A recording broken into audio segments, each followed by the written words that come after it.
शिव महापुराण वर्णन करती है कि भगवान शंकर को चढ़ाया गया एक लोटा जल माँ आदि शक्ति जगत जननी जगदम्बा दुर्गा भवानी माँ अष्टभुजा धात्री माँ अम्बा जगदम्बा की करी गई आराधना साधना कभी खाली नहीं जाती। 5 चीजें हैं जो भगवान शंकर की अविरल भक्ति से, भगवान शिव के भजन से, भगवान शंकर की पूजन से, भगवान शंकर के स्मरण से प्राप्त होती। थोड़ा सावधानी से सुनेंगे तो आपको मालूम पड़ेगा कि वो 5 चीजें कौन सी हैं। पहले नंबर पर है भगवान शंकर को जल चढ़ाने वाले पर, भगवान शिव की भक्ति करने वाले ऊपर शिव की ऐसी कृपा होती है, ऐसी करुणा होती है, ऐसी दया होती है कि उनका जो बुरा करने वाले होते हैं, जो उनको कष्ट देने वाले होते हैं, उनका जो बुरा करने वाले होते हैं, वो उनसे दूर होते चले जाते हैं,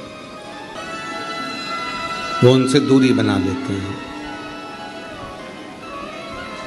आप नित्य भगवान शंकर को अगर एक लोटा जल चढ़ा रहे हो तो आपका बुरा करने वाला, आपको तकलीफ देने वाला, आपको कष्ट देने वाला आपसे दूर हो जाए। चाहे वो कितनी भी गलत विचार से, गलत सोच से, गलत दृष्टि से अगर वो जुड़ा हुआ है तो भी आपसे दूर होगा। फिर शिव महापुराण की कथा कहती है कि जो भगवान शंकर को एक लोटा जल चढ़ाते हैं, भगवान शंकर की अविरल भक्ति करते हैं, भगवान शिव की पवित्र शिव महापुराण की कथा को श्रवण करते हैं या भगवान शंकर के मंदिर में जाकर शिव जी की आराधना करते हैं, उनकी जिंदगी में उनके जीवन में जब जब धन की कमी पड़ती है,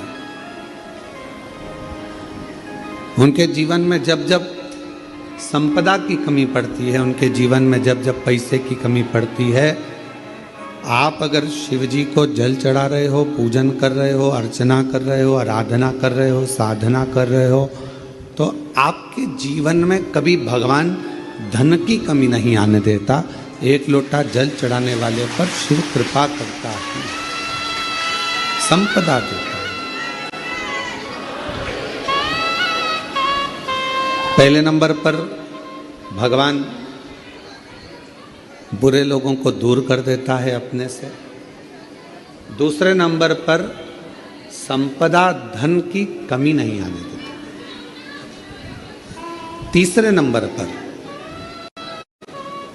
जब भी आपकी निगाह में सोने पर, रात्रि में, दिन में कभी भी सोए और अच्छी नींद में हो गए तो ऐसा कोई स्वप्न नहीं है जिस स्वप्न में भगवान शंकर आपके नहीं आता हो। शिव स्वप्न में जल चढ़ाने वाले जरा सावधानी से सुनना इन 5 सूत्रों को। ये 5 बातें अपनी जिंदगी में उतार कर रखना कि भगवान शिव जल चढ़ाने वालों को, शंकर भगवान अपने भक्त को, शिव की आराधना करने वालों को, शिव की साधना करने वालों को, शिव की भक्ति करने वालों को भगवान क्या क्या प्रदान करता है। पहले नंबर पर दुख देने वालों को, तकलीफ देने वालों को, बुरा करने वालों को दूर कर देता है। दूसरे नंबर पर जिंदगी में कभी धन की कमी नहीं आने देता मेरा शिव, मेरा शंकर।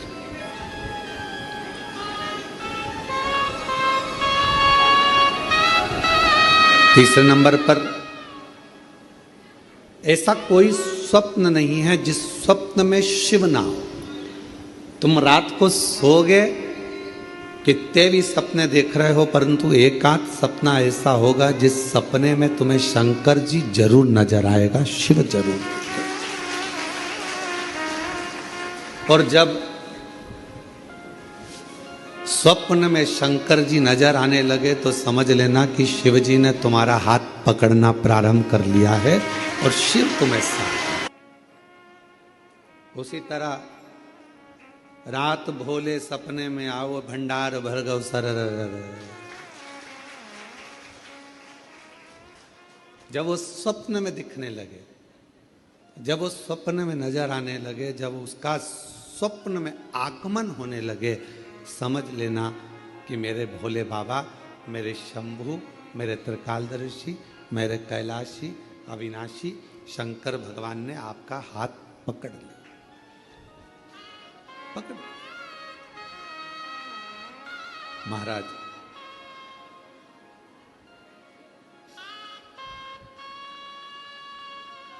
चौथे नंबर का, शिव का भजन करने वाले को तो चौथी चीज पर स्मरण करिएगा। बिना कारण आपसे नफरत करने वाले बढ़ेंगे और बिना कारण आपसे प्यार करने वाले बढ़ेंगे, दोनों। शिव जी को जल चढ़ाने वाले के बिना कारण उससे जलने वाले बढ़ेंगे, बिना कारण। आपने उसका कुछ नहीं बिगाड़ा, आपने उसको गलत भी नहीं कहा, आप कभी उससे मिले भी नहीं, फिर भी वो आपकी बुराई कर रहा है बिना कारण। शिव को जल चढ़ाने वाले के इन 5 बातों पर ध्यान रखिए। उसमें चौथी बात है कि बिना कारण आपसे जलने वाले, आपसे आपकी बुराई करने वाले, आपसे ईर्ष्या करने वाले बढ़ेंगे। और बिना कारण कई ऐसे मिलेंगे जो आपसे प्रेम करेंगे, आपसे प्यार करेंगे, आपसे स्नेह करेंगे, आपका सम्मान करेंगे। अब शिव महापुराण का ये बात, शिवपुराण की ये बात हमारे थोड़ा समझ में आई तो हमने विचार करा कि इसको जरा ध्यान दिया जाए कि ऐसा क्यों होता है कि बिना कारण जलने वालों की संख्या बढ़ती है, बुराई करने वालों की संख्या बढ़ती है, और बिना कारण प्यार करने वालों की, प्रेम करने वालों की संख्या बढ़ती है। तो समझ में ये आया कि आपकी जब प्रसिद्धि होने लगती है, आप जब मंदिर जाने लगते हो, लोटा भर के जल चढ़ाने लगते हो, लोग आपको जी जी जी जी जी जी कहकर पुकारने लगते हैं, जीजा जी कहकर आपको सम्मान करने लगते हैं। आपके बिना मंदिर में कोई काम नहीं होता, भजन हो रहे हैं तो आपको बुला रहे हैं, कोई काम हो रहा है तो आपको बुला रहे हैं, और भगवान धीरे धीरे आपको धन वैभव देना चालू करता है, तो जलने वालों की संख्या तो अपने आप बढ़ना प्रारंभ हो जाती है। जलने वालों की संख्या अपने आप बढ़ती है। तो चौथे नंबर की जो बात शिव पुराण में कही गई कि बिना